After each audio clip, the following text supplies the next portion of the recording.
Agora, desde Pontevedra, Verán, Verán, co patrocinio de Adegas Martín Kodax, Denominación de Orixe Rías Baixas e Concello de Pontevedra.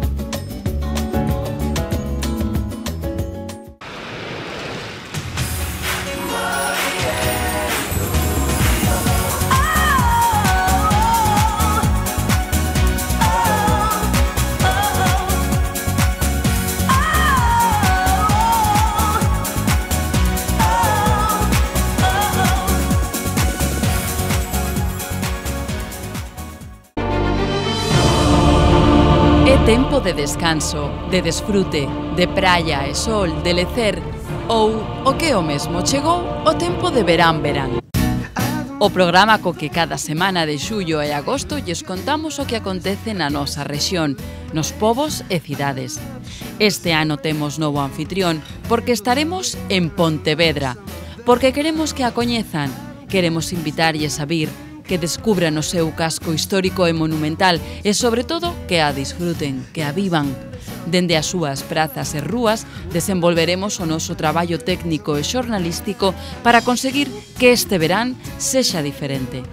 Queremos compartir este verán con vostedes, estean onde estean. Por elo poderán vernos dende calquera parte de Galicia, grazas á colaboración das televisións locais Radio Televisión Ferrol, Santiago TV, Nos TV, Telemiño, Tele20 Chantada e Localia Vigo. E como non, a 7 Canal Rías Baixas, quenes nos encargamos de producilo para vostedes. Benvidos, isto é Verán, Verán. Neste primer programa teremos o son do verán, o son da batucada. Tomaremos o pulso ao comercio de Pontevedra.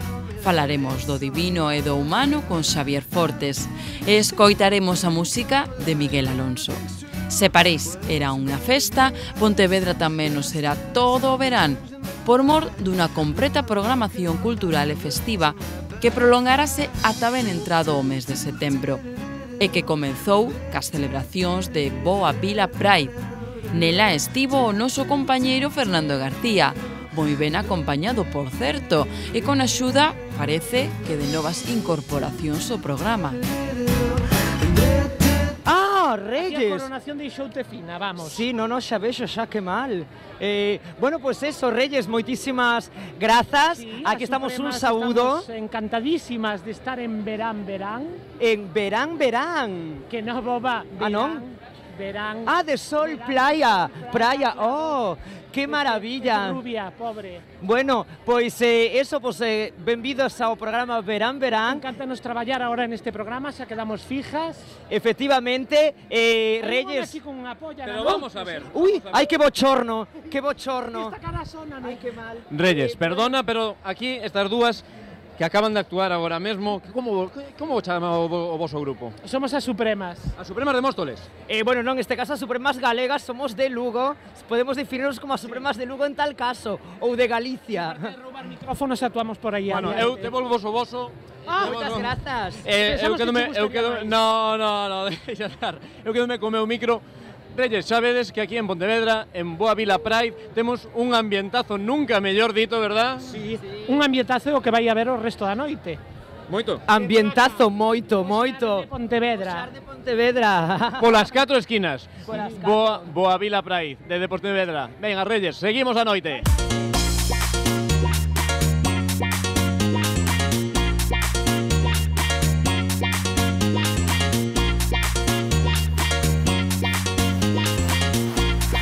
Chicas, hai que ir adentro a ver o espectáculo, que ahora están actuando as Supremas, dentro de un pouco hai unhas vascas aí que son píxelas antes, sí, que se tiraron muy por o buenas, suelo, muy buenas, impresionante. la bomba. Eu reíme como, vamos. Eu tamén. Ti tamén. Que vides habitualmente aquí a esta festa, Boa Vila Pride? Sí. Sí? Sí, Pues así apoyamos todo, ¿no? Así me gusta. Todo. Pontevedra, esta fin de semana, tolerancia, 100%, e Boa Vila Pride, ábrense as portas dos armarios, verdad, chicas? Que saian yes, todos. Sale todo o mundo do armario aquí en Pontevedra. Vamos para adentro, chicas. Vamos. Venga.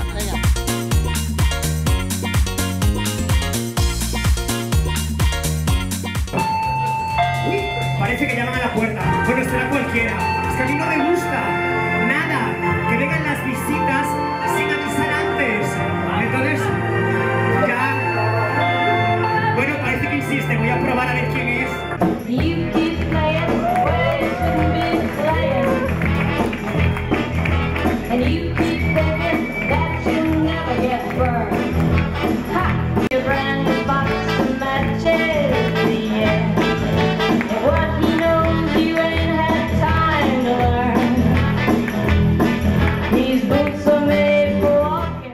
quedan 7 horas y media de espectáculo, así que podéis ir pidiendo mucho alcohol, ¿vale? Lo que queráis. Pero vamos, 7 horas y media de espectáculo otra vez, que pasa rápido. Bueno, nosotras solo 25 minutos. Claro. Ahora os vamos a presentar las que actúan 7 horas y 5 minutos. Pues aquí tenemos la tele. ¿Para qué es? ¿Para qué te canal Historia? ¿Para qué es? Ahí está, espera un poco. Ah, Canal 7. Y porque todos los canales importantes donde trabajan todos los chicos guapos se llaman 7. Seguimos aquí en Boa Vila Pride. Esta festa de aquí, ambiente. Estamos aquí con estos compañeros. ¿De dónde sodes vos? Eu de Vigo. ¿De Vigo, por aquí? ¿Por aquí? De Madrid. ¿De Madrid? ¿Te viñeste a propósito aquí? ¿A Pontevedra? La culpa la tienes. ¿Por qué? Bueno, porque había que traerlo a conocer esto. Bueno, ¿qué tal está resultando? ¿Foste de esa tarde a ruta que hubo en barco? En barco no. En barco no. Viñeste desa hora para a noite, para a festa. Para a festa. A festa é o que merece a pena. Sí, non? Aquí sempre a festa en Pontevedra o que merece a pena. Boa Vila Pride. Bueno, é como pensamos acabar a noite hoxe. Ui, non penso niso. Vamos sumando a ver hasta onde chegamos. A ver hasta onde chega, non? E aquí estamos con Nagore Gore. Somos de Bilbao. De Bilbao, sí. Euskal Herria. Sí. Bueno, recién acabada actuación. ¿Qué tal? Muy bien, una gozada. Hemos estado, bueno, ha habido como dificultades técnicas porque no hemos podido, espera un poquito que te aparto, cariño, te aparto. No hemos podido actuar aquí en la plaza del pueblo, que no sé cómo se llama esta plaza, por el mal tiempo porque empezó a llover y nos hemos metido aquí en el lío, en este bar maravilloso. Y muy bien, la verdad es que la respuesta de la gente muy bien, muy maja. ¿Y ahora qué te vas a hacer el Camino de Santiago? Sí, ahora me tengo que hacer el Camino de Santiago de vuelta, cariño. Yo creo que los gallegos y los vascos tenemos un humor como muy parecido y nos gusta venir aquí a Galicia y darlo todo por vosotros. Hablaréis de esto hasta que volvamos dentro de, yo que sé, no sé, cuando queráis. Pues vamos a despedir desde aquí el programa y devolvemos la conexión a Reyes. Nuestra presentadora del programa. Reyes, que no te conozco, pero me han dicho que eres monísima, cariño. Un besito. Bueno, Reyes, venga, aquí te dejamos en Pontevedra. Boa Vila Pride. Hasta la próxima. Hasta la próxima, Reyes. Seguimos amosándolle esa cidade de Pontevedra, farémolo durante todo o verán. Mostraremos as rúas, as prazas, recunxos e xardíns, como estos, un lugar para poñerse á sombra cando a calor apreta. Paula Palomanes nos conta como son os xardíns de Vicente. Din que Pontevedra é unha das cidades máis señoriais, con mellor tempo e ademais unha das que alberga maior historia. Nos, dende Verán non atopamos mellor lugar para iniciar esta nova edición. Estamos na cidade de Pontevedra, capital das Rías Baixas.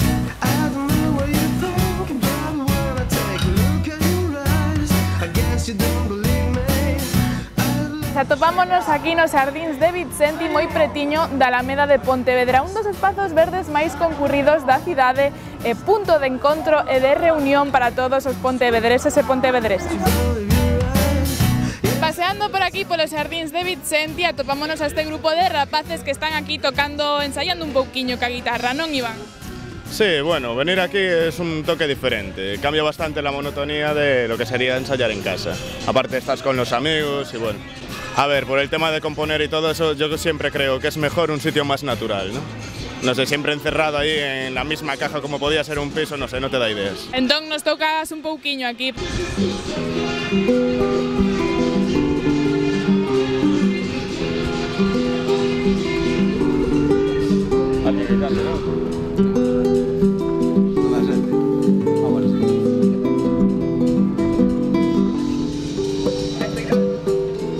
Bueno, Reyes, íbamos a dedicar Wonderwall de Oasis para ti e para todos os espectadores.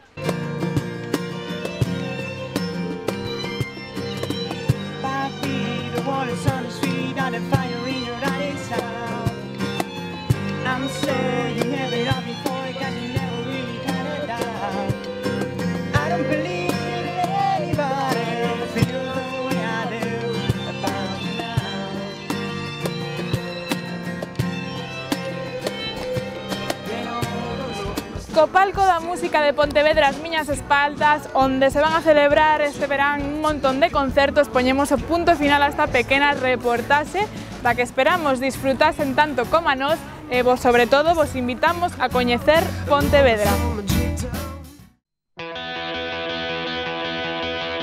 Monday morning feels so bad. Everybody seems to nail me. Coming Tuesday I feel better. Even my old man lies good. Wednesday just don't go. Thursday just too slow.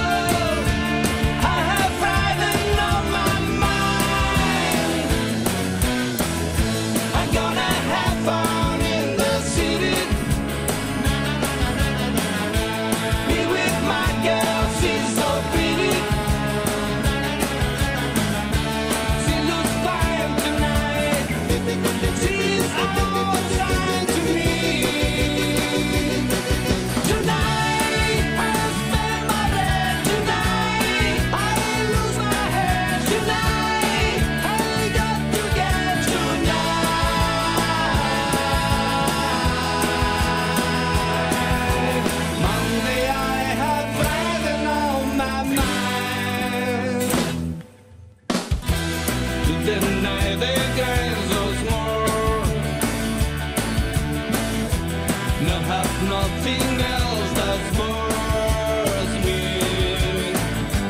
more than working for the rich man. Hey, I'm changed and sing all the day. When they just don't go, they go too slow. I have Friday on my mind. I'm gonna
Agora, desde Pontevedra, Verán, Verán, co patrocinio de Adegas Martín Kodax, Denominación de Orixe Rías Baixas e Concello de Pontevedra.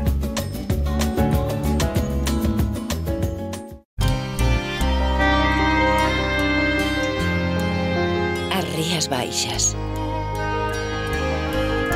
As Rías Baixas. As Rías Baixas. Cando tomas viño da Denominación de Orixe Rías Baixas, bebes o mellor de Galicia. Albariño Rías Baixas. Pídeo polo seu nome. Agora, desde Pontevedra, Verán, Verán, co patrocinio de Adegas Martín Kodax, Denominación de orixe Rías Baixas e Concello de Pontevedra. Xa estamos de volta, lembramos dende a Praza da Ferraría de Pontevedra, pero Pontevedra ten moitos máis lugares fermosos, antigos e con historia. Xa volo iremos contando. Tamén lembren que imos contar todo o que acontece en Galicia, nas comarcas, na rexión, como por exemplo as numerosas festas cas que comeza o verán, como é a festa do Corpus Christi de Ares, especialmente espectacular polas alfombras de flores que cubren as rúas. Nolo conta Fernando Rodríguez dende Televisión Ferrol. Adiante. O Concello de Ares volveu celebrar un ano máis a festividade do Corpus Christi os días 21 e 22 de xuño.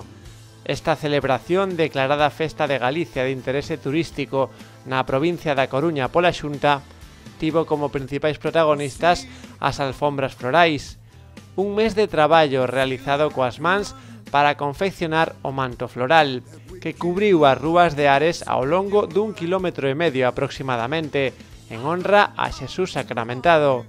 Hai que lembrar que este gran traballo comeza coa recolección de ramas de tulla, pino e outros vexetais para que as xentes de Ares o convirtan ao tamaño necesario para formar o fondo do tapiz. Faise provisión de produtos, borras de café, areas tinguidas con colorantes e flores silvestres, material preciso para formar as distintas figuras que han de resaltar as alfombras. Figuras que foron previamente elixidas por cada un dos grupos que teñen ao seu cargo un tramo de rúa. Utilízase unha cantidade importante de flor de xardín. Este ano, con todo elo, realizáronse imaxes que nos levan ao Mundial de Fútbol, coas mellores seleccións do planeta, ou a uns debuxos animados que marcaron a toda unha xeración, os autos locos.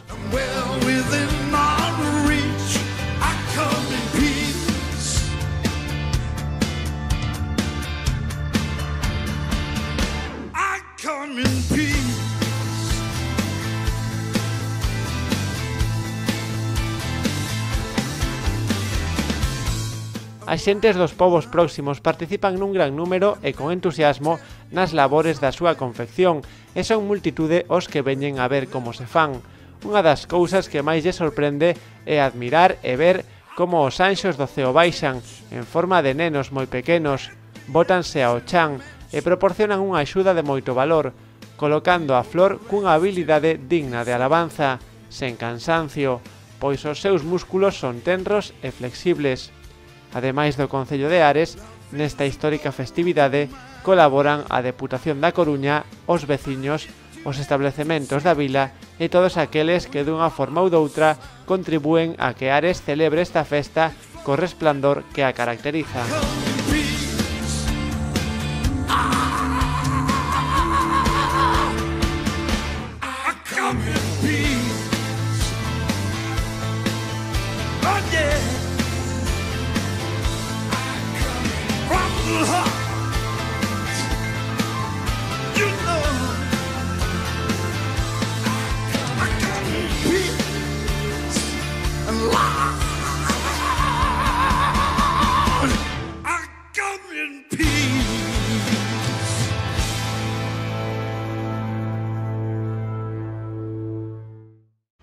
Tamén relixiosa é a Romaría da Virxe do Corpiño. Hasta alí camiñan os peregrinos para levar as peticións de favores á Virxe. Os compañeiros de Nós TV estiveron alí para contándolo. Atopámonos en Santa Baia de Losón. Ás miñas espaldas está o Santuario do Corpiño. Hoxe milleiros de persoas de todos os puntos de Galicia e tamén de España achegáronse ata aquí.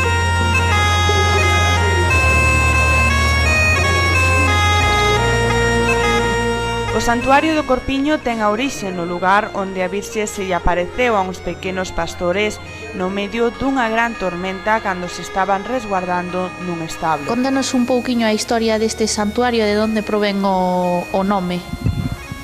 Pois o Santuario da Virxe do Corpiño é do século XVIII, comenceuse a construir no ano 1750 o santuario que temos actualmente. Pero todo comezou no século VIII. Fai aproximadamente 1200 anos, había aquí no monte que está ás nosas espaldas, que é o Monte Carrio, un ermitaño é un home que se dedica a predicar.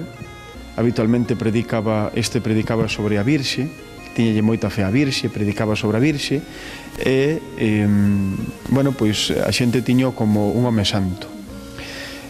Co paso dos anos, este home un día morreu, enterraron e construíron un pequeno mausoleo, como podían naquele entonces, no lugar de enterramento deste ermitaño.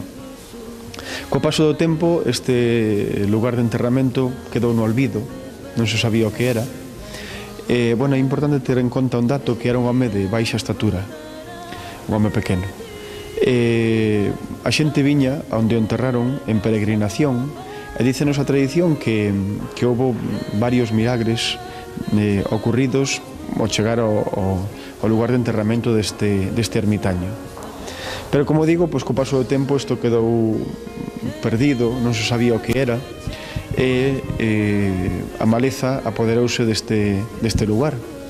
Entonces, pois, un día, uns nenos dunha parroquia aquí cercana, que chamase San Pedro de Losón, que está aquí ao lado, estaban coidando os seus rebaños aquí no lugar onde estamos nós hoxe.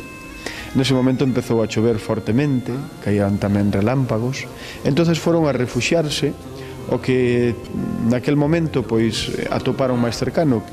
Eles non sabían o que era o lugar onde estaba enterrado este ermitaño. Meteronse no medio da maleza, refuxiaronse ali como puideron, e nese momento viron unha luz moi forte no medio daquela maleza, e había unha señora moi guapa, moi fermosa, que tiña na súa man esquerda un neno e na súa man dereita un ramo de flores, como podemos ver aquí.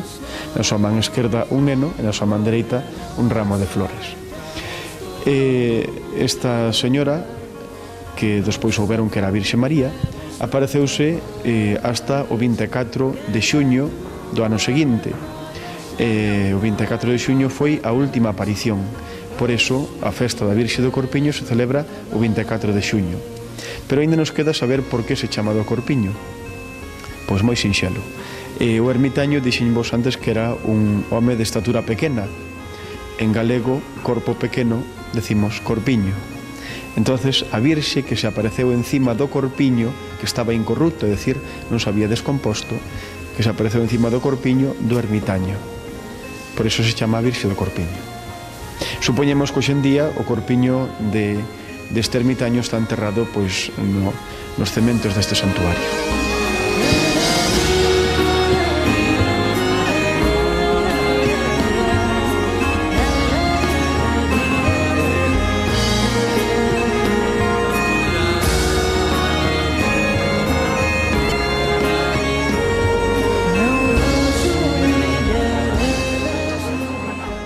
Este santuario é un dos máis antigos de Galiza e ten un gran poder de convocatoria non soamente nos días de romería.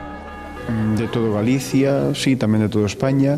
Viñeron 2 persoas de Sevilla, 4 persoas estiveron de Madrid, algunhas persoas de Toledo me dixeron, e, bueno, do resto de España non sei, non teño coñecemento de que houbera máis persoas, pero sí, bueno, pois de Galicia, de todos os puntos de Galicia, de todas as cidades, de todos os concellos de Galicia ven xente, non solamente pois nos días grandes da festa, senón ao longo de todo o ano, especialmente os fines de semana, está sempre, hai autobuses todos os fines de semana, moita xente que se acerca aquí de todo Galicia. Nas terras do sol pôr, as bretamasas banham-se coas raiolas do sol. A procesión dura máis dunha hora debido á gran cantidade de fiéis que se colocan en fila para poder pasar por debaixo da figura. Milleiros de peregrinos veñen con unha ofrenda de fe en curas para enfermidades súas e dos seus seres queridos. Acarinha o silencio e escoita o corazón. Para que ven aquí a xente principalmente? A que acude aquí a xente? Pois a xente acude por calquer dificultade que teñan na súa vida. Non hai unha cousa específica.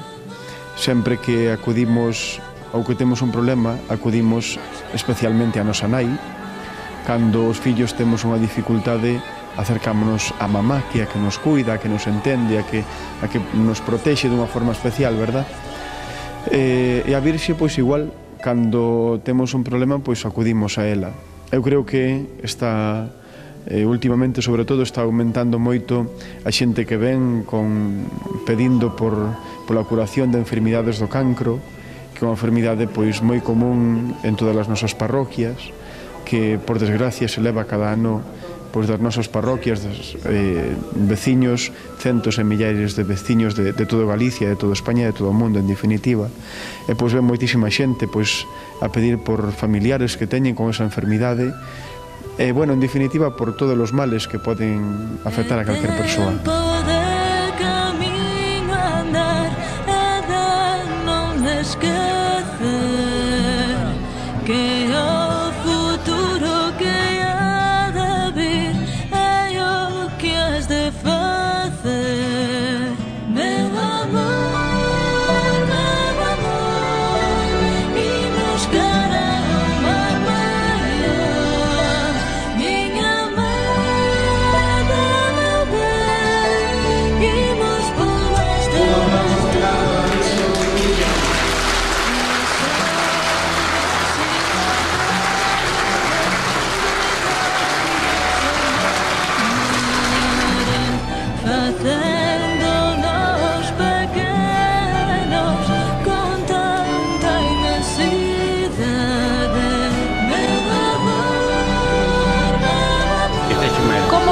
Mañán, levan vendido moita ración? Levamos vendido xa unhas cuantas. É máis que se esperan vender, non? Si, ainda hasta aí sobre as 4 da tarde ainda se contan vender, non digo, pero aí unhas 30 ou 40 ainda se venderán. É o primeiro ano que acuden a esta festa do Corpiño? É o segundo. É o segundo ano. Igual de afluencia que anos anteriores? Si, o 24 é de toda a vida de a xente que hai. Sendo festivo ou non sendo festivo. Pois moitísimas gracias. Gracias a usted. E nos despedímonos así despois de unha longa mañán comendo un pouco de pulpo.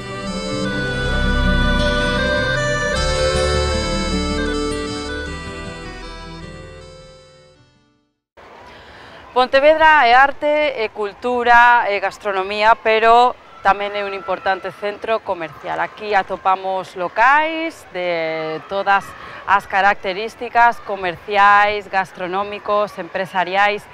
Dende hai 25 anos, todos unidos baixo unha marca como é a de o Centro Comercial Urbano Zona Monumental de Pontevedra. Miguel Lago é o seu presidente, está con nós esta tarde. Parabéns por esos 25 anos, Miguel, benvido. Muchas gracias.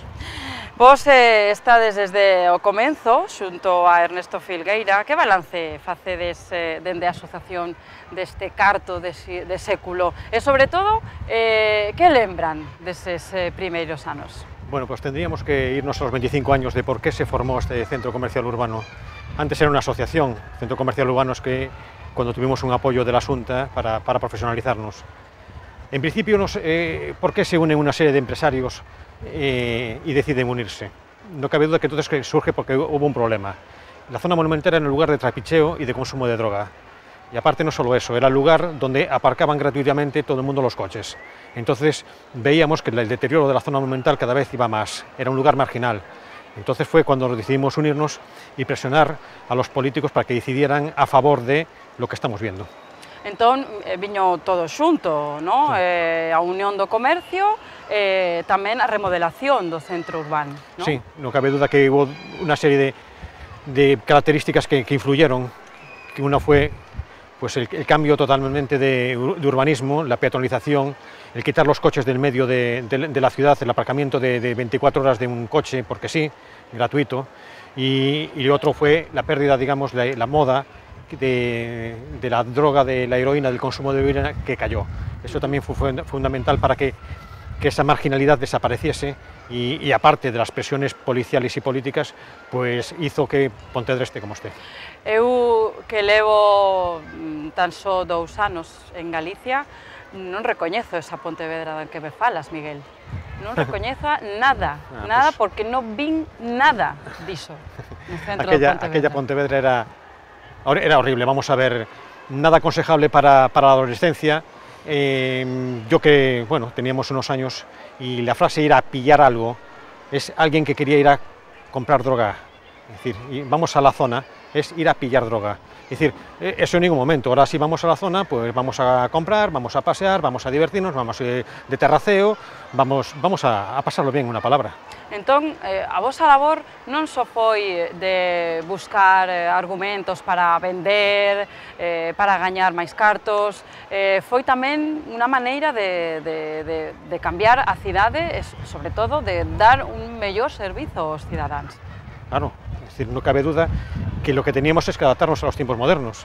Es decir, el servicio que teníamos que dar era la mejora y la seguridad en la gente paseando y Pero o problema non era voso, non todo. Claro, nosotros no podíamos y de hecho intentamos hacer un comentario, me acuerdo que de sacar guardias jurados a la calle, pero no podíamos, eran organizaciones paramilitares, como nos decían.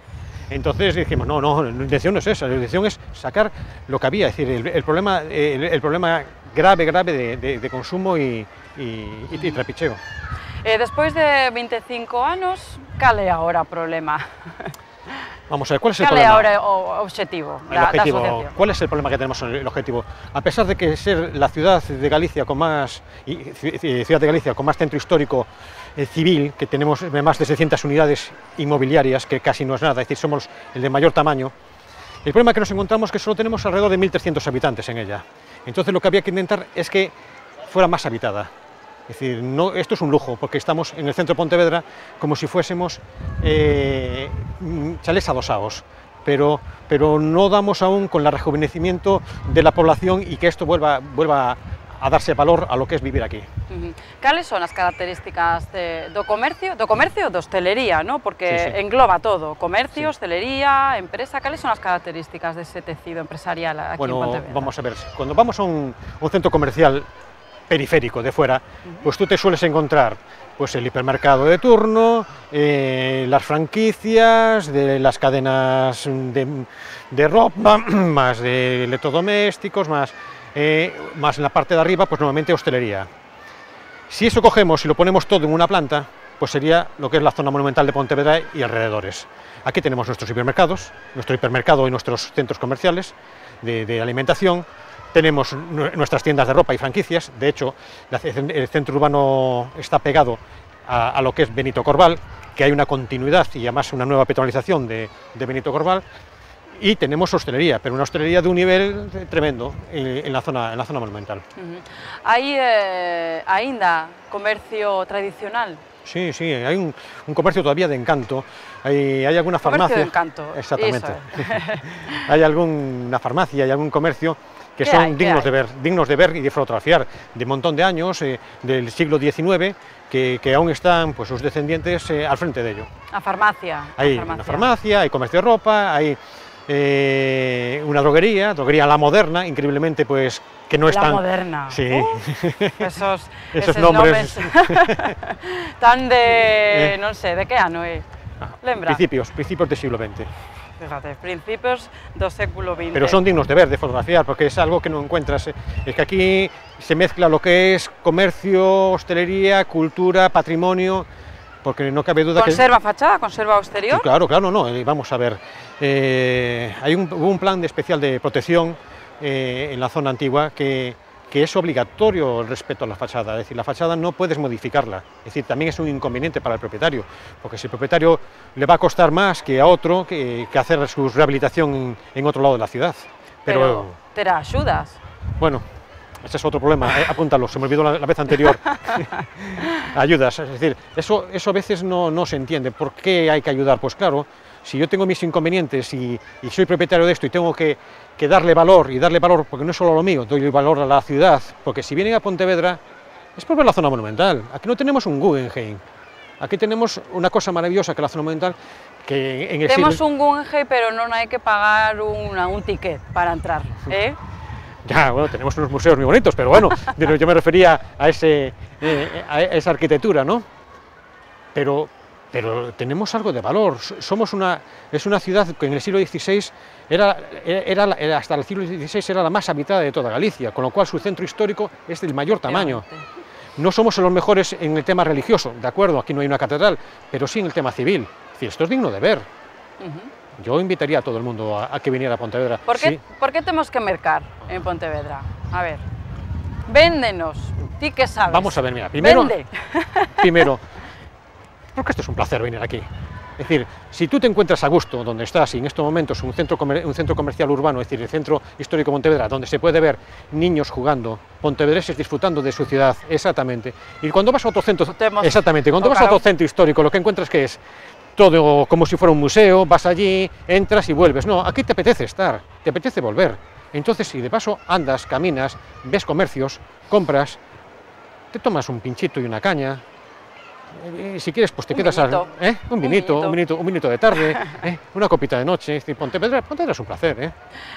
Miguel, non quero nomear esa maldita palabra, pero é inevitable, a crise. É verdad o que din, que xa vemos a luz? Yo soy estético, Yo soy estético por una razón.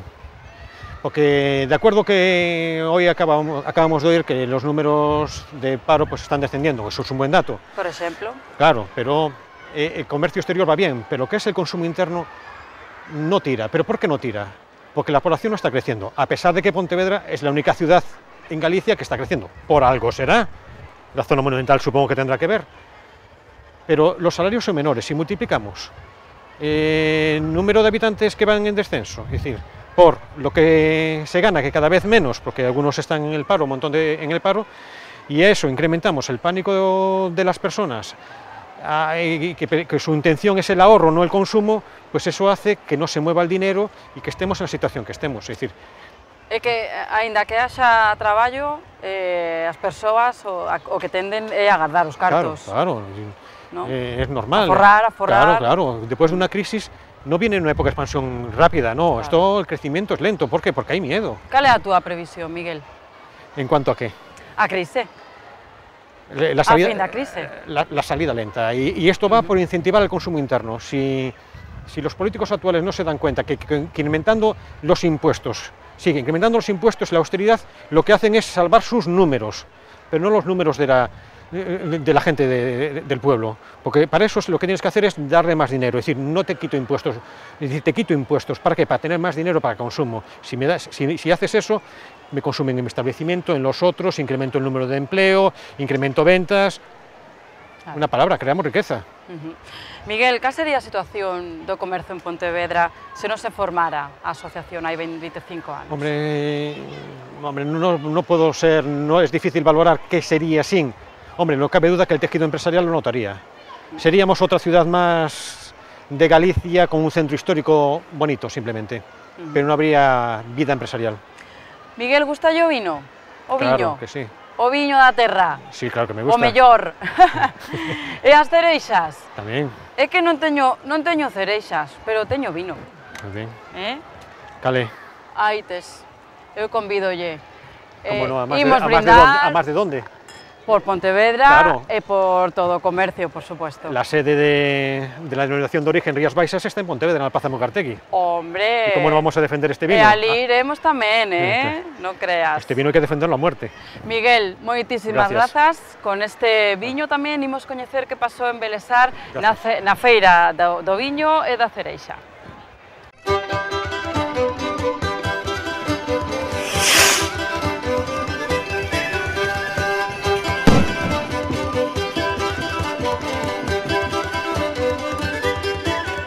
Belesar vive hoxe unha das festas máis singulares do territorio galego, non si? Como non, as mellores cereixas galegas, as cereixas que teñen un sabor excepcional e xungue moi ben, despois de un bon pulpo, despois dunha boa carne ao caldeiro, regado cos bons caldos da Ribeira Sacra, cereixas e chantar.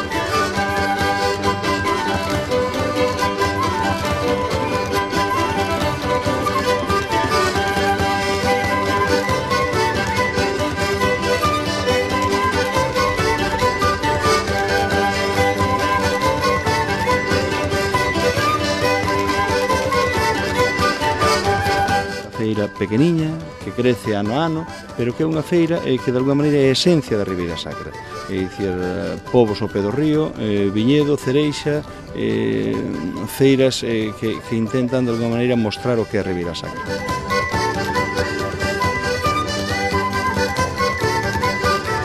Como dixen cando dei aquí o pregón, non se entende o sabor do viño sin a paisaxe e sin a terra. pois aquí o viño sabe de outra maneira, distinto.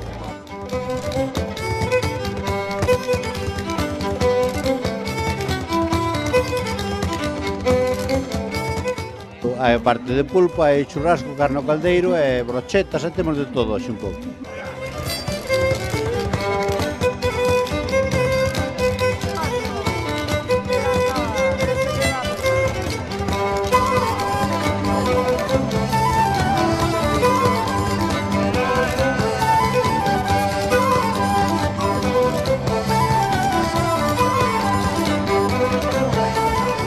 Belesar nunca cansa, o sea, o que ven unha vez sempre repite. Entonces aproveitamos que estamos aquí pois para eso, para darlle algo máis de pulo á zona. A zona ten que ser turística.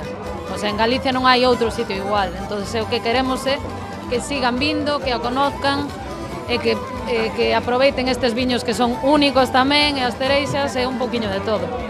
Vender o pobo, basicamente.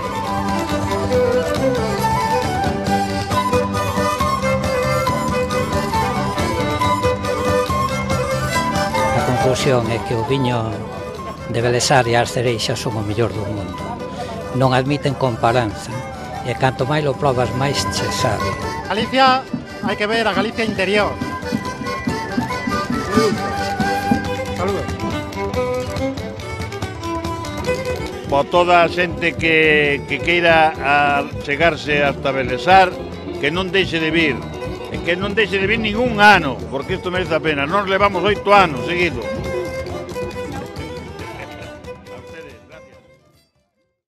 Que rica cereixa, que bo o viño. Jorge, que te he pillado? Te he pillado. Xa estou contigo agora con máis calma. Contanos, que é isto da batucada? Porque vémolo nas festas, vémolos nos povos, pero que exactamente? A batucada é un grupo de amigos que gustalle a música, gustalle sobre todo a percusión e queren tocar e que a xente goce, ¿no? Con este tipo de música, que é moi sinxela e sobre todo é moi fácil de practicar e hai diferentes etapas, ¿no? Para se tes máis habilidade, pois podes tocar máis cosas máis complexas, se tes menos habilidade, pois cosas máis sinxelas. Pero hai que ter unha formación específica? No, sencillamente que che guste a música, traballar un poquinho cada semana, xa está. E ritmo. E ter un poquinho de ritmo, sí, e poder facer os pasiños, ¿no? A ritmo da batucada. Porque hai que bailar tamén, ¿no? Sí, como facedes, a ver? Así, ¿no? Xa veredes, despois temos unha pequena coreografía para mostrar. A ver, contame, cale a orixe da batucada? Hai varias diferentes raíces, a nosa é de Salvador de Baíña. A nosa raíz tradicional dali gustanos moito porque son ritmos puramente de percusión e a veces mezclanse co cancións, ¿no? Tradicionais tamén. E como vexo, para todas as edades, ¿no? Hola! Como te chamas? Andrés. E cantos anos tes? 6. E xa fas a batucada? Sí. A ver, como fas? A ver.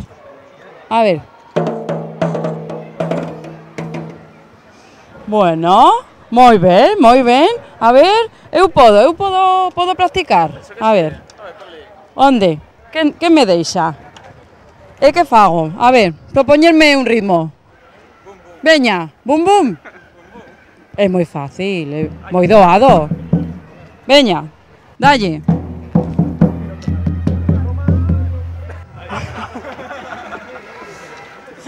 Non sei. Sí, sobre todo.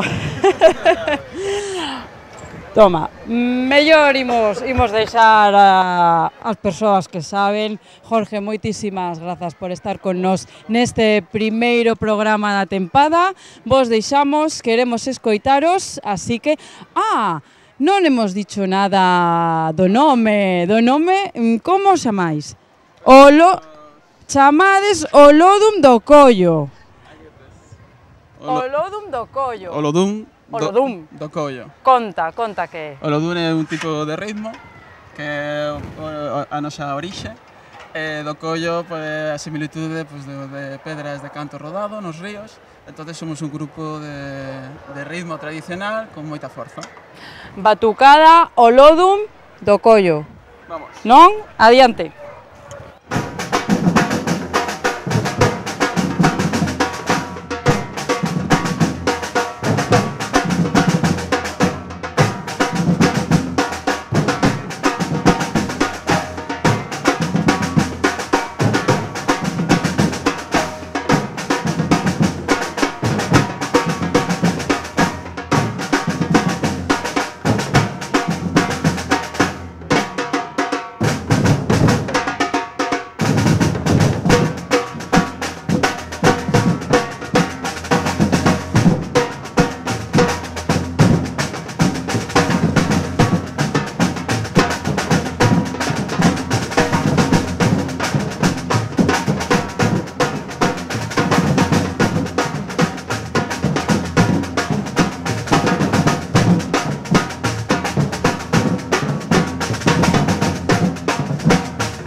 Agora, desde Pontevedra, Verán, Verán, co patrocinio de Adegas Martín Kodax, Denominación de Orixe Rías Baixas e Concello de Pontevedra.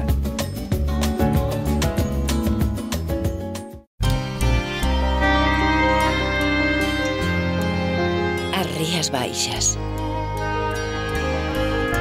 As Rías Baixas. As Rías Baixas. Cando tomas viño da denominación de orixe Rías Baixas, bebes o mellor de Galicia.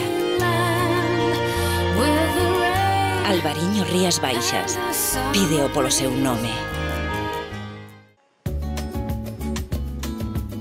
Agora, desde Pontevedra, Verán, Verán, co patrocinio de Adegas Martín Kodax, Denominación de Orixe Rías Baixas e Concello de Pontevedra. Imos respirar, imos relaxarnos un pouquiño, viaxamos hasta Ourense. Ali celebrouse o primeiro encontro de títeres e bonecos. Paco Gallero, compañeiro de Telemiño, estivo con eles. Moi boas Galicia, dende Ourense, hoxe queremos presentar o primeiro encontro dos bonecos do Atlántico que celebramos con motivo das festas do Corpus.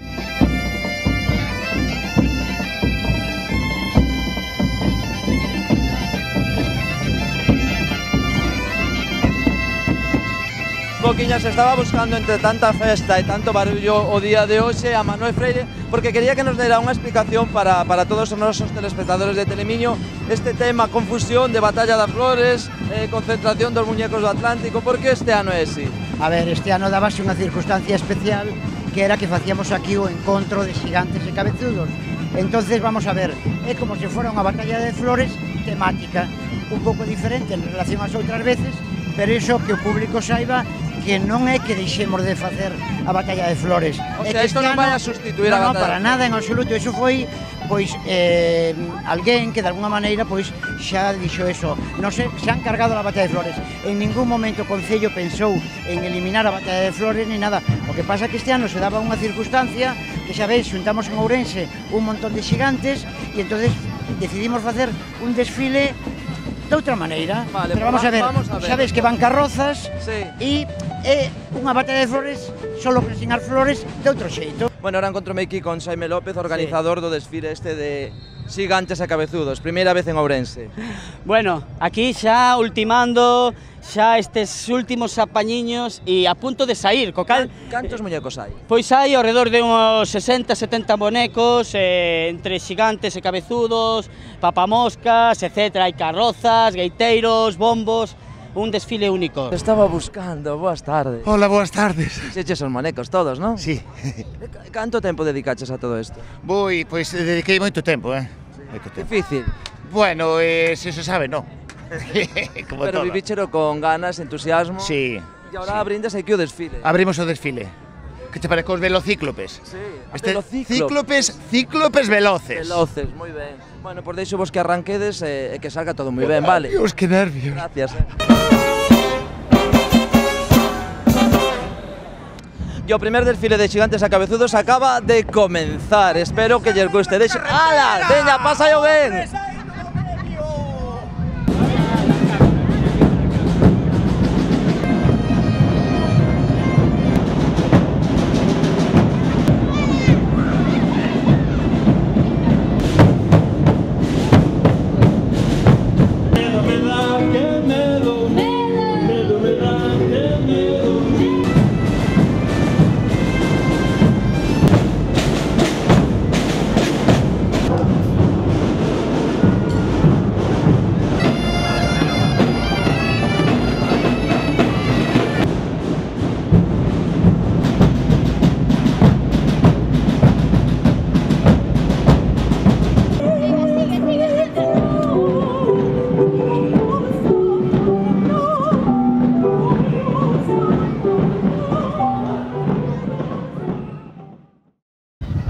Non é un boneco, pero case. Viaxamos agora ata Vigo para coñecer unha especie que deixase ver moi pouco, os caballitos de mar.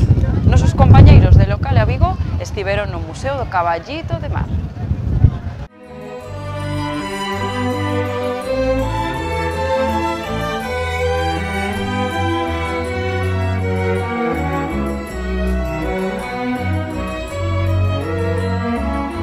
Esta planta es la planta de arriba del Exotarium, estuvo cerrada y se ha organizado todo un poco para que muestre acuarios. Entonces vamos a encontrar los acuarios de agua dulce, que están aquí todos en vuestra espalda, y aquí, como podéis ver, acuarios de caballitos de mar, son acuarios de agua marina.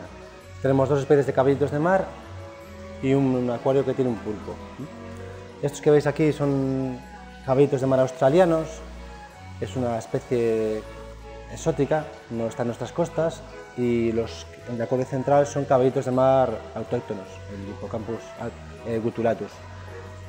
Los dos proceden del CSIC, del Instituto de Investigaciones Marinas dependiente del CSIC, de aquí de Vigo, en el cual tenemos un convenio de investigación con ellos, aportamos una serie de fondos para promover y financiar el proyecto de investigación que hacen ellos, de cría en cautividad de caballito, y ellos nos ceden hay intercambio de información, animales y documentación. Pues no, vienen de allí, como podéis ver aquí, son muy activos, le acabamos de dar de comer y están constantemente subiendo, bajando y buscando alimento.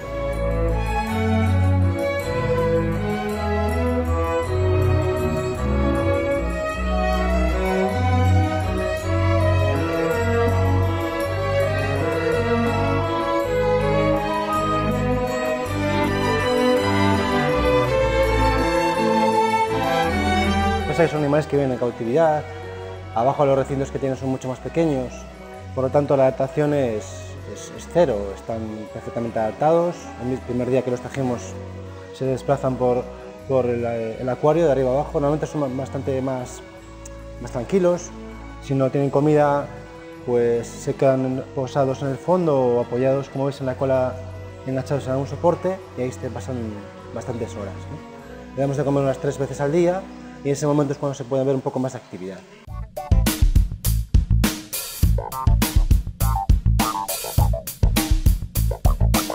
El tener aquí acuarios de agua marina supone un trabajo bastante duro porque, como si conocéis, estamos un poco lejos del mar, aportamos siempre agua marina que renova el agua de vez en cuando, cada 3 veces a la semana renovamos el 10-15% del agua de los acuarios. Y en cuanto a la temperatura, pues no, tanto los australianos como los de aquí viven en unas temperaturas similares, por lo tanto el agua de mar está a una temperatura similar, tenemos ahora mismo 18 grados. De todas formas, si quisiéramos, podemos cambiar la temperatura de un acuario y de otro de forma independiente, ¿no? El pulpo, por ejemplo, tiene un poco menos de temperatura, ahora está a 16, pero bueno, más o menos la gestión es independiente, pero que sepáis que están a la misma temperatura los caballitos.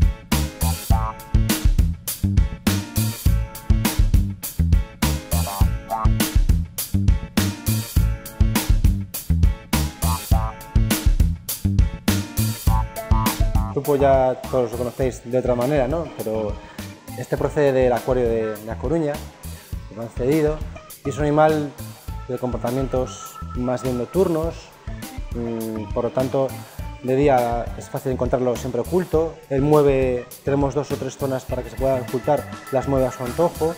En un momento dado, cuando le damos de comer, sí que se desplaza y se mueve, o a veces cuando tiene hambre, pues también es fácil verlo fuera. Yo las veces que hemos venido aquí, alguna vez los hemos encontrado activo fuera y muchas veces está dentro del recinto.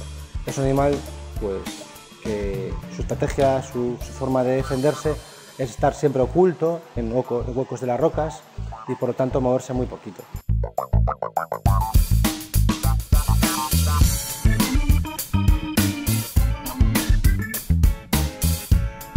Esta zona se abrió ahora en lo que es Semana Santa.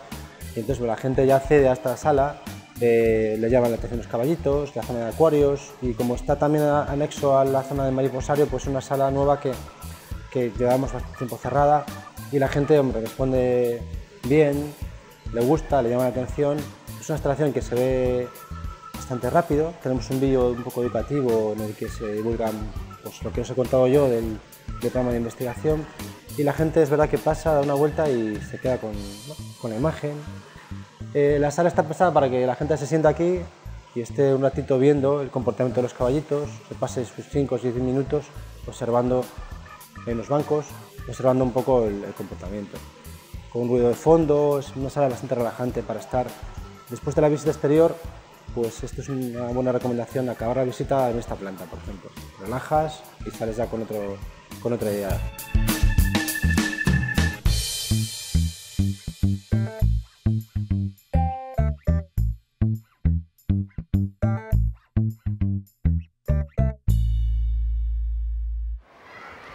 Estamos de volta xa con o noso terceiro convidado da tarde. Un placer casi persoal para min recibir a Xavier Fortes. Que tal? Gracias a ti, gracias a vos por invitarme. Benvido, periodista, seguro unha cara moi coñecida por vostedes. Gracias por estar connosco neste primer programa. Gracias a vos aquí en Pontevedra. Claro, na miña cidade, o sea que encantado, o placer é meu. Pontevedrés, sí. Fillo e irmá de escritores. Sí. O vos é de familia xa. Pois seguramente, verdad que de neno estivemos sempre moi, digamos, rodeados de libros. Non eu fui un gran lector, nin lector temprano, si os meus irmáns, Susana, Alberto, Belén, meu pai, miña nai, e a min, eu era máis das páxinas de deportes do Día de Pontevedra, do Marca e tal, pero logo fui un pouco habituando un pouco pois a xogar na biblioteca do meu pai, e ali é inevitable que acabes collendo algo de querencia aos libros, e así vamos, pero de todas formas, na miña casa, na miña familia, os doctores son meu pai, miña nai e meus irmáns, Belén, Susana e Alberto, eu son simplemente un aficionado tardío. Sí. Vostede escribe novas, escribe documentais, guións de documentais, é outra forma de contar historias. Claro. Sí, eu sempre me dediquei por o mundo da imaxe, no? Escribir en función da imaxe, fundamentalmente me ensinaron eso en televisión, daquela aínda cando empezaba xa se rodaba en vídeo, pero traballei con cámaras que traballaran en cine. Traballar en cine ten moitas servidumes, pero dache unha bagaxe impresionante porque digamos que tes que asustar moito os planos, tes o mellor unha película de 3 ou 4 minutos para coller todo, tes que preparar ben o plano, o encuadre, e entón, economizando a linguaxe para contar o que pase, pois a verdade que fun por ese camiño. E outra linguaxe? Outra linguaxe da televisión, dos medios audiovisuais, unha linguaxe moito máis sintética, non podes caer na redundancia do que podes contar nun medio, pois na radio, un medio escrito, e sobre todo máis económico, unha economía máis de palabras, que non quere dicir unha economía expresiva, evidentemente. De feito, vostede comenzou en Radio Nacional de España en Vigo. Sí, o que se chamaba entón Radio Cadena. Efectivamente, pasou a tele e ali quedouse. Todo por sorte. Eu fume facer xornalismo directamente porque,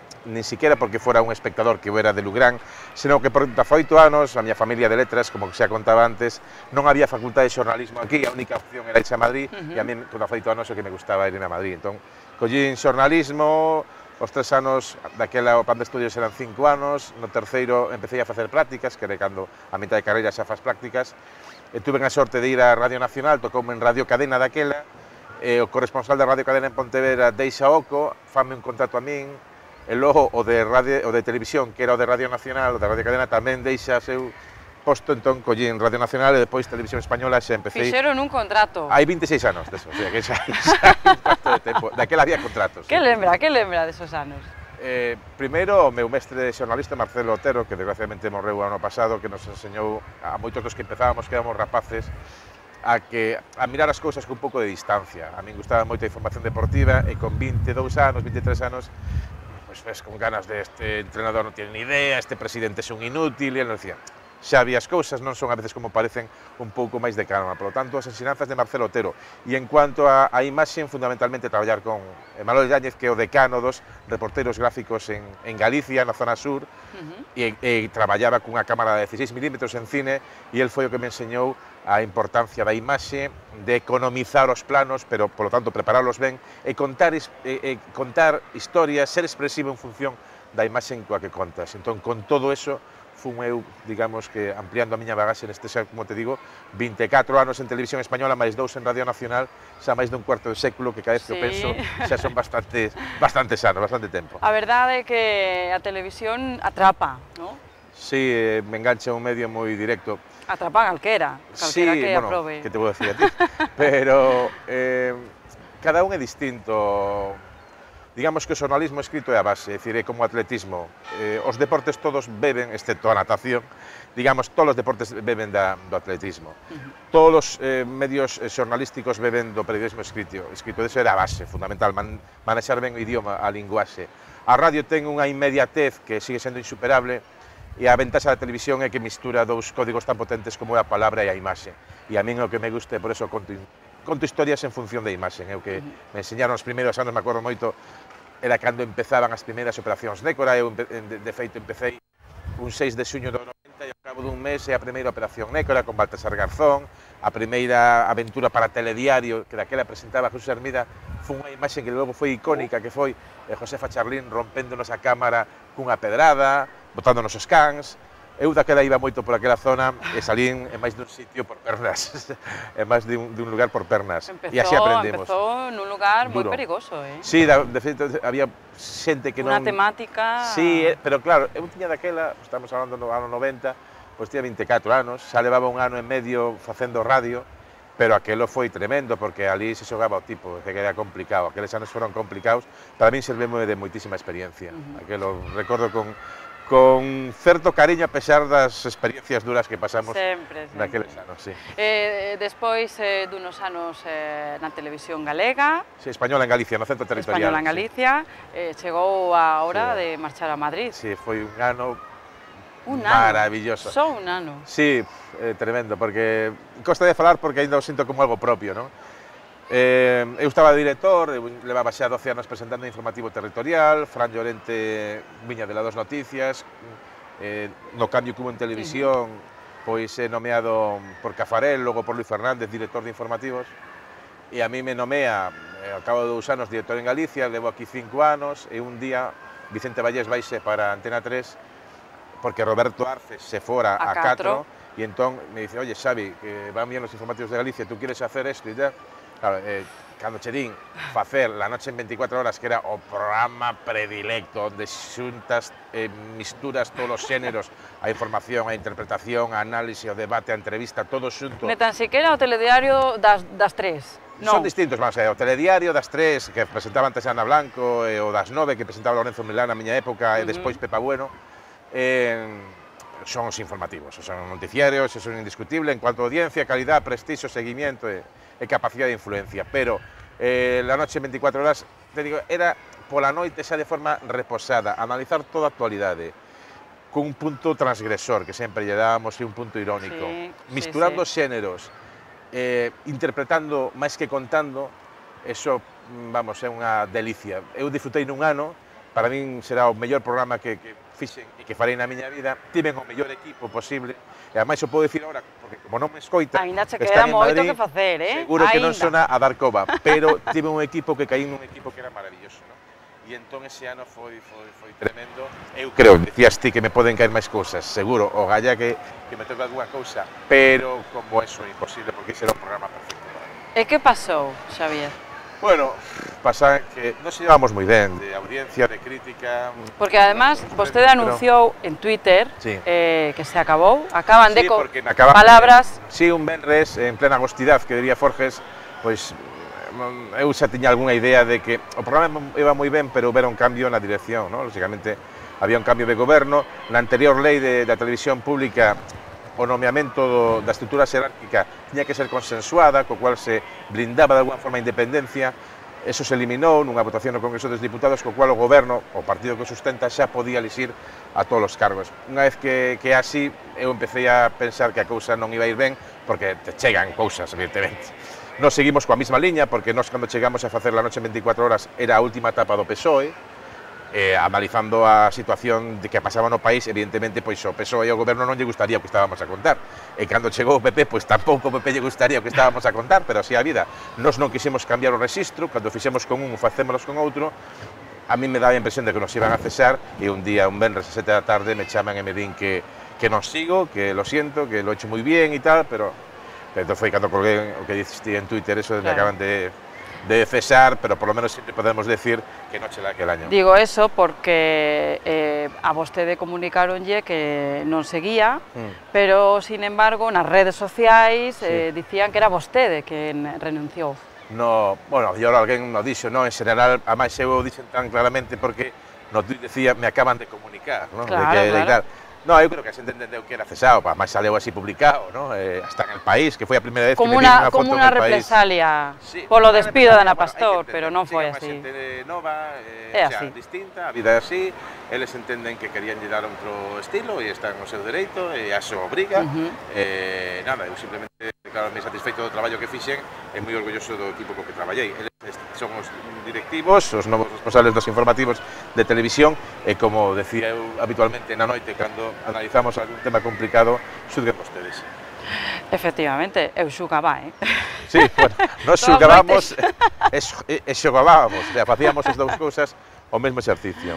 Pero, a oportunidade de volver a Galicia, Xavier, sí, bueno, ¿no? A miña muller quedaba aquí, cos tres nenos, eu viña, iba e viña todos os... A vez, pasoume unha cousa moi graciosa, que o contei un día un artigo con... Eu, cando me vin para Madrid, cando estaba en Madrid, escribía todas as semanas unha carta bastante amplia a Manuel Javois, que escribira irse a Madrid, porque ele estaba a irse a Madrid, e eu estaba a Madrid, e eu que contei que un dos vos que collía para ir a Madrid de volta, levaba a Pepe Blanco 3 meses sin falar, porque era o caso campeón, ¿no? E resulta que eu entro no avión e me encontro con Pepe Blanco e os seus escoltas, pero resulta que estaba na mesma liña onde estaba eu, pero que encima estaba sentado no meu asiento. Entón cheguei, oye, señor ministro, está usted sentado en mi asiento, e el me mira así. A situación foi un pouco cómica. Non vou falar. Venderan 2 plazas, el me coñecía desde la tele, eu sabía quen era. Ao final atendeume do bo, pedinlle se me podía entrevistar, e me dixo, cando acabe la campaña, llámeme. E a verdad que se portou genial, porque o chamei un martes, a selección foi un domingo, e o xoves veu, e además me deu a gran noticia que deixaba política, polo menos a Secretaría de Salud do partido, co cual como titulei... Que sorte, que sorte.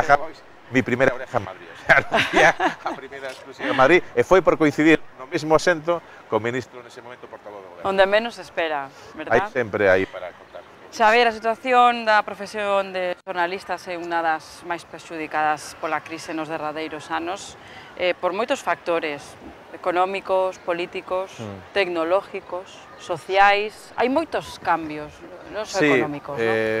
O que afecta máis é o económico, para min.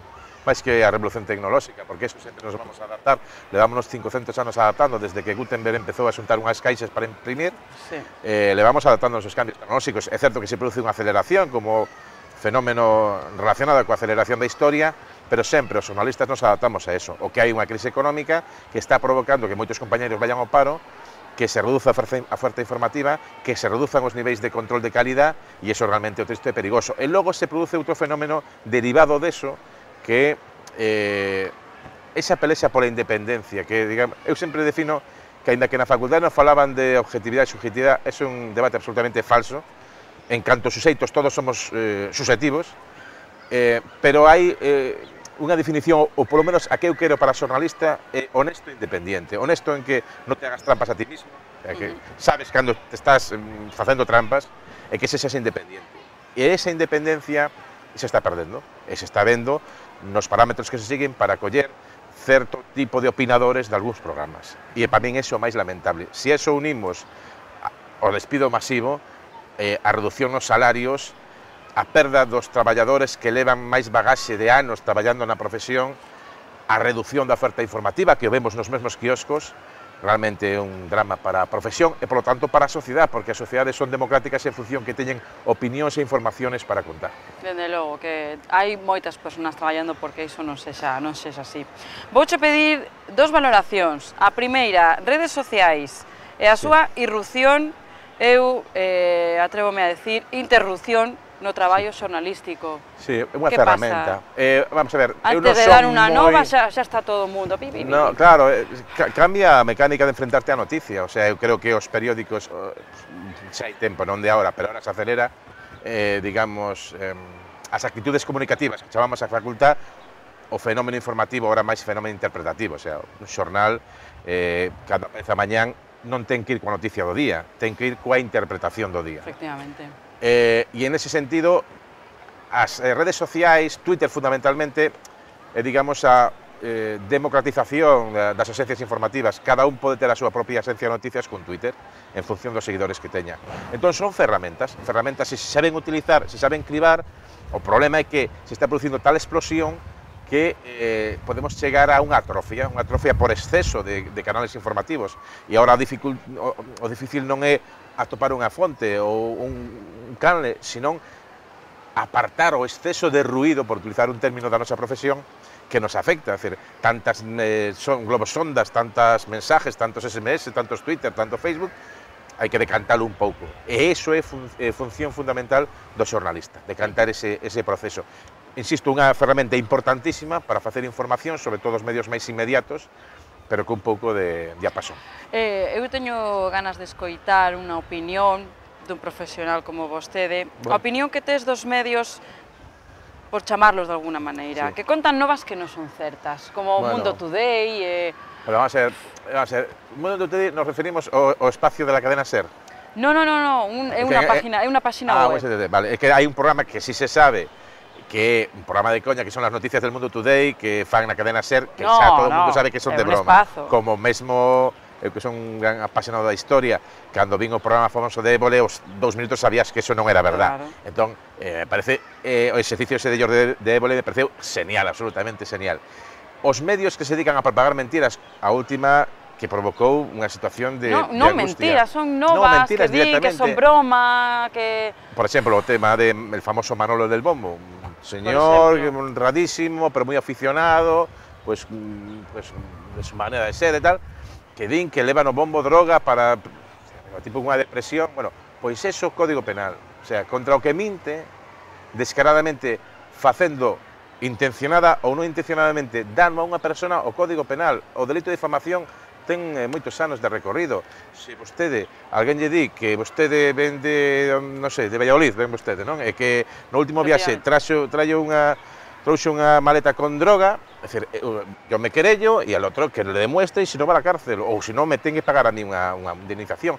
Non se pode andar con bromas deste tipo, non se pode andar con bromas deste tipo, e eu sou absolutamente serio nese asunto. É que eu xa leo con medo, o Facebook, as novas que se poñen, o que se escribe, xa non sei, isto é verdad, non é verdad. Bueno, eu creo que tenemos que saber en función da cabeceira. Escoito a radio, veo a tele. Pero a cabeceira dun medio, cando nos facíamos os exámenes para Radio Nacional, decía aquello de verdad probada en cuanto dice Radio Nacional. O sea, Radio Nacional dice una cosa tal. La agencia TAS soviética aquella, sería muy tal, pero lo que te decía era verdad. Entonces, hai que saber que medios din algo, que cabeceira di algo. Entón, esos medios que se dedican a fabular, ou a insultar, ou a menospreciar, ou faltar a honra dunha persoa, non lle fago caso. En calquera situación, a min, se alguén me defama a min ou a miña familia, dicindo cousas que son delictivas do que eu hago, do que eu fago, o Código Penal, simplemente o Código Penal, denuncialo, que ademais todos son condenados. O sea, pero sin chegar a extremos tan alarmantes como o que te contei. Ruiz Gallardón, unha personaxe que eu non vou a defender en absoluto, foi mancillado hai 4, 5, 6 anos por un periodista que se instalou no insulto permanente que era Jiménez Los Santos. Foron a Suizo e Jiménez Los Santos foi condenado.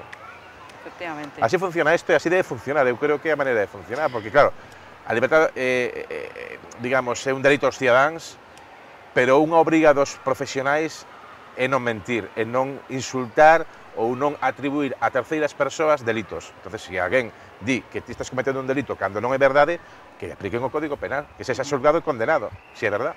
Tomamos nota. Vostede dirixiu 12 documentais, temática deportiva, algúns, casi todos, divulgativo, sí, de todo tipo. As Illas do Sur. Hai uno que chamoume a atención, Galicia no espello do tempo. Sí, pois foi o último que fixe. Un repaso dos últimos 40 anos desta rexión. Mira, cando acabei... Cantos cambios? Pois mira, foi o último documental que fixen. Era director, era o 25 de xullo, 40 aniversario de Televisión Española en Galicia. Firmamos un convenio para digitalizar os fondos de cine, porque eu sou un fanático do material en celuloide que conservamos, porque ten un valor impresionante.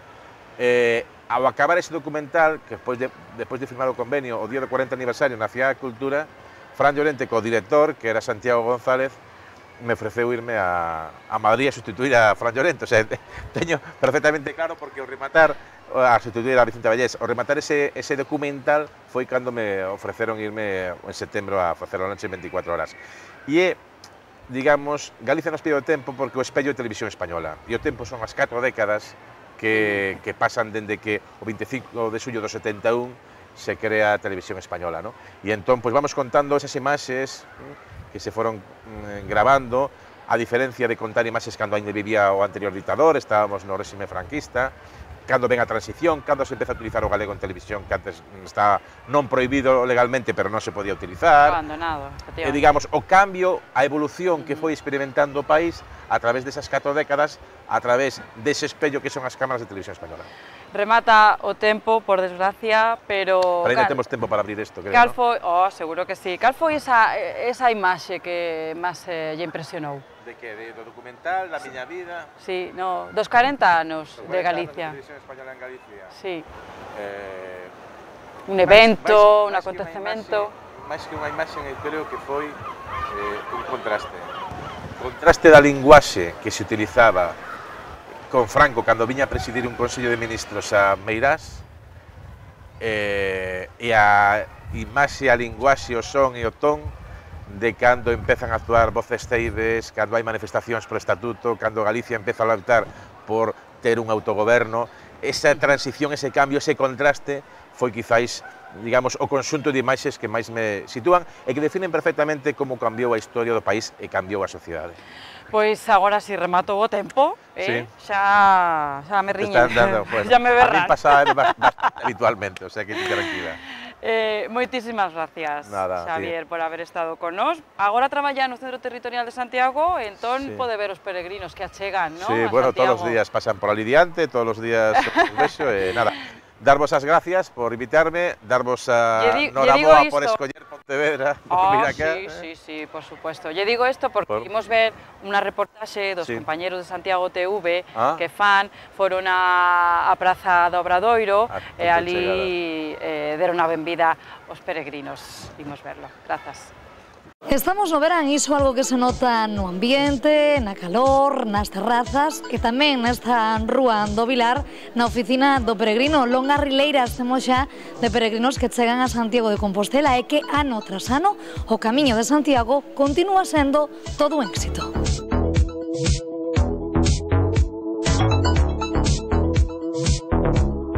Chegan dende Roncesvalles, Canadá, Portugal, dende diferentes e os máis variopintos lugares da xeografía mundial. O camiño segue atrapando ano tras ano a milleiros de peregrinos. Moitos deles aseguran que hai etapas moi duras. Es difícil por algunos lados porque por la lluvia y las subidas, bajar, subir, y mucho asfalto por muchos sitios y tal, pero bonito, claro. Tiene su momento, pero bastante bien. Durísimo. Muy duro. ¿La etapa más dura? La etapa más dura fue la subida a Sobreiro, sin duda. Bueno, el camino lo hicimos desde Roncesvalles, partimos prácticamente desde Francia, con mucha niebla, mucho frío, mucha lluvia, pero después mejoró y ahora estamos aquí, después de 16 días. Pero pese a ser difícil, todos coinciden en que é unha experiencia única. Yo voy a repetir. ¿Por qué? Porque, no sé, porque me encanta. Traigo amigos nuevos de otros lados de España y del mundo y tal, y por todo. No sé. Ambas cosas, es una experiencia diversa, tiene muchas etapas, básicamente tiene 3 etapas. La primera es del desánimo, la segunda, que es la meseta, es la introspección, y a partir de la entrada a Galicia es la euforia y el gozo total. Pues de verdad que sin palabras, no es una cosa que no se sabe cómo decírselo. Indescriptible. E co que se quedan a gran maioría co ambiente e amizades que se forxan polo camiño. A la llegada. Sin duda. Sin duda. Nada, haber hecho esta experiencia con mi padre, que está ahí, y nada. Y llegar a Santiago, ¿no? Llegar a Santiago, sí. Con la cantidad de gente que encontré y pude verificar que esto es como un túnel donde toda la gente está con la misma energía, la misma felicidad, algunos padeciendo, pero todos con un sentimiento de amistad que es formidable y yo no lo vi nunca en el mundo. Un camiño que ano tras ano continuarán percorrendo milleiros de peregrinos que chegan a nosa cidade pro fin desta etapa. Estamos a punto de rematar o primeiro verán, e aínda non fomos á praia, iso non pode ser. Eso que o tempo parece que non está pola labor de chegar e quedarse, pero iso non é un problema para disfrutar das vacacións en Sanxenxo. Non é así, Fernando?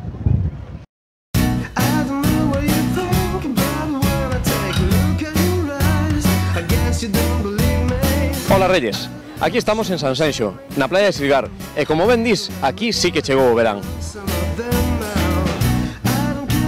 En bicicleta, correndo, camiñando, o importante é chegar a Sanxenxo, a esta maravillosa praia. E aquí temos un amigo que, como ben vedes, veu en bicicleta, verdad? Sí, sí. De onde ves? Desde Bueu. Desde Bueu viñeches dando unha volta? Sí, en bici por aquí, por la carretera de la costa. Bueno, máis ou menos, dinos, canto se tarda desde Bueu aquí en bicicleta? Pues unos 35 kilómetros, hora y media, así tranquilamente, sin prisas. Nada, un paseíño entonces de domingo por la tarde, sí. Disfrutando de estas magníficas temperaturas que temos. Claro, aquí con el solete, la playa, una cervecita... Pues... Non és de aquí, tes un acento raro, galego non és? No, soy de Castilla, de Burgos. De Burgos. Cambio de temperatura, vamos, nada que ver. De Burgos aquí... Sí, no, ya buscando el sol también, que por mucho que digan, aquí también hace un solete bien bueno. Ahora mismo estamos na sobremesa, non? Sí, un poquinho tarde, sí. Un poquinho tarde, bueno, nunca é tarde, depende a que hora se comera. Tarde, non sempre tarde. Estamos de vacacións, entón tarde. Bueno, e canto tempo levades de vacacións? Viñastes 7 días? No, sí, en esta ocasión viñemos inda onte. Ainda chegastes onte, hai que ainda temos vacacións para rato ou non? Sí. Hasta cando se pode preguntar? Si se pode, hasta setembro. Hasta setembro? Todo verán? Sí, bueno. De onde sodes? Nos vivimos en Pontevedra, pero bueno, vimos aquí... Daqui do ladiño. Sí, sempre que podemos unha escapadinha por aquí, fin de semana, e sobre todo nestas datas que ainda non chega moito turista, isto é unha maravilla. Temos sitio para comer, para tomar algo, é animado isto a tope, se ve. Bueno, e ti que, baixaches á playa xa ou non? Ainda non baixaches á playa? Bueno, e cando vamos a baixar á playa? Nun pedacino. Despois, vamos a dormir a siesta e despois baixamos ou non? No. Xa non dormimos a siesta, baixamos directamente a xogar. Dormirá o avó. Pois nada, hai que disfrutar e pasalo ben. Tes aquí amigos? Bueno, pois este verán vai ser un verán para facer amigos, vale? Sí. E aquí estamos, en pleno paseo de Silgar, nunha das terrazas máis concurridas. Estamos aquí co seu propietario, con Asdrúbal. ¿Cómo está arrancando a temporada, Asdrúbal? Bien, la verdad es que muy bien. Bueno, es nuestro segundo año. Bueno, también la verdad es que el tiempo está acompañando. Tuvimos una muy buena Semana Santa, muy buen puente de mayo. Y se nota, cuando hace buen tiempo, bueno, ya veis cómo está el paseo ahora mismo y cómo está la terraza, la verdad es que muy bien. ¿Predicciones para este verano? Hombre, yo espero que siga a mejor, obviamente. El año pasado fue una toma de contacto, gustó, yo creo que la gente está repitiendo, mucha gente que vino el año pasado. Entonces, si el tiempo nos acompaña, porque el verano pasado la verdad es que fue un verano muy bueno, un mes de agosto yo creo que no llovió apenas ningún día. Si el tiempo nos acompaña, seguramente esto va para arriba. Hombre, se nota que la gente está un poco más optimista, ¿no? En cuanto al tema de la crisis, de ya un poco a salir, se quitó esa desgana de la crisis y quiere salir, quiere pasear, tomar, consumir, se nota un poco. E o sol, como xa saben ustedes, aquí en Sanxenxo o sol axuda, é o imprescindible aquí para que todos os negocios e a zona funcione. E este verán vai ser un verán de moito sol.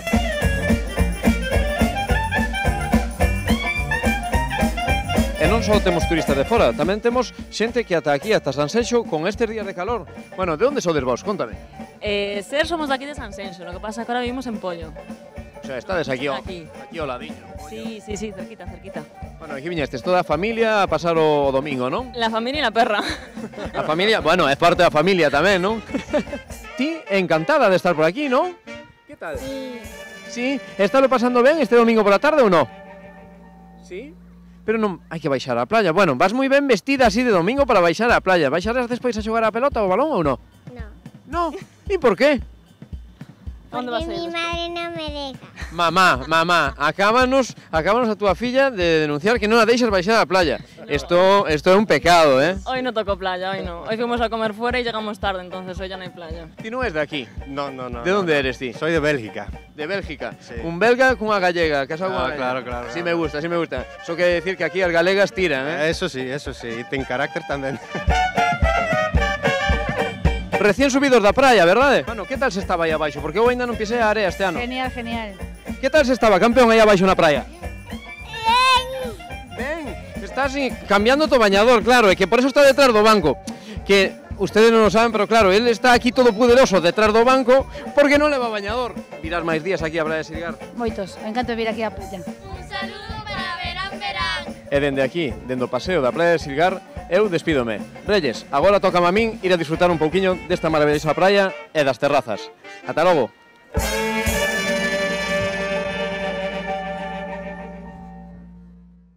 Xa chegamos ao final do programa e ímolo facer con música da boa e de calidade. Miguel Alonso, moi boas tardes, benvido.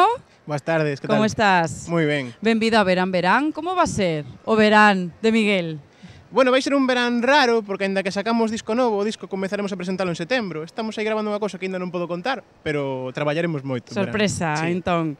Como Dioses de Alquiler é o novo disco, que podemos escoitar este traballo? Pois podes escoitar 10 cancións, é un disco un pouco extraño, porque eu habitualmente canto en galego, pero comecei hai moitos anos cantando en castelán e todas as cancións quedaran como perdidas por maquetas, e a xente demandábame que as gravase un día.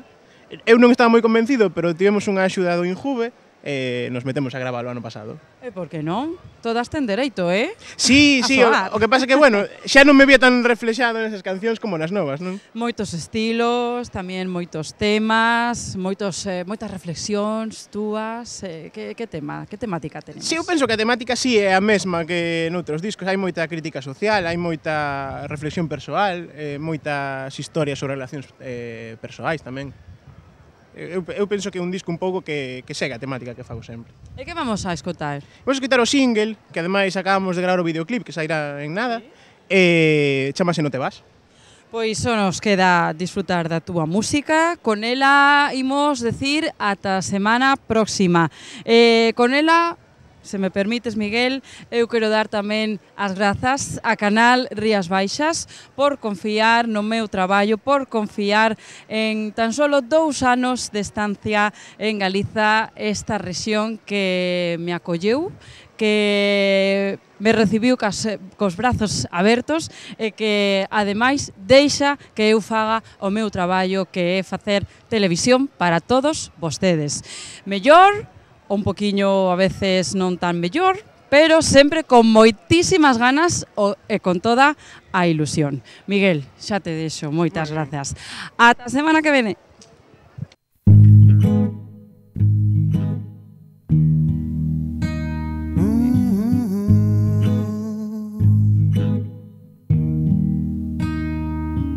Suena un adiós en el primer vagón en la vía del tren. El diablo y Dios juntos en el salón juegan al ajedrez. La historia se enreda en tu boca y me hace sonreír. Un niño grita y algún idiota juega a ser feliz. Se marcha hoy la sombra azul de tu mirada gris. La vieja canción de tu oscura luz, del beso que no te di. Tu luz arañando mi espalda por última vez y luego se durmió en tu falda sin dejarse ver. No te vas, no puedes dejar libres mis mañanas. Los pájaros tristes en las ventanas y el disfraz de carnaval sin estrenar. No te vas, que el alquiler y mis manos te reclaman. Los secretos, los armarios, los pijamas, los perros y el café al desayunar. Nadie va a entender por qué te vas.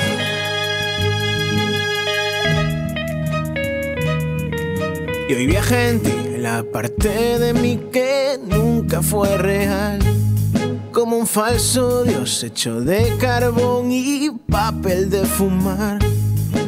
Y en mi cabeza hay telarañas y crisis mental. Y en mi interior voces me engañan diciendo que no te vas.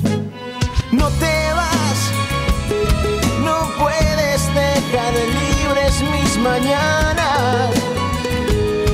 Los pájaros tristes en las ventanas y el disfraz de carnaval sin estrenar. No te vas, que el alquiler y mis manos te reclaman. Los secretos, los armarios, los pijamas, los perros y el café al desayunar. Dicen que no te vas, no puedes dejar libres mis mañanas. Los pájaros muertos en las ventanas y el disfraz de carnaval sin estrenar. Dime que no te vas, que el alquiler y mis manos te reclaman. Los secretos, los contratos, los pijamas, los café al desayunar. Nadie va a entender por qué te vas. Nadie va a entender por qué te vas.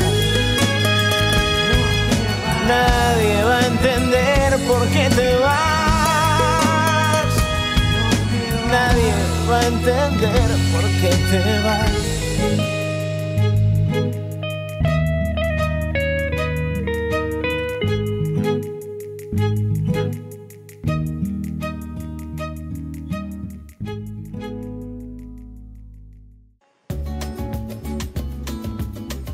Agora, desde Pontevedra, Verán, Verán, co patrocinio de Adegas Martín Kodax, Denominación de Orixe Rías Baixas e Concello de Pontevedra.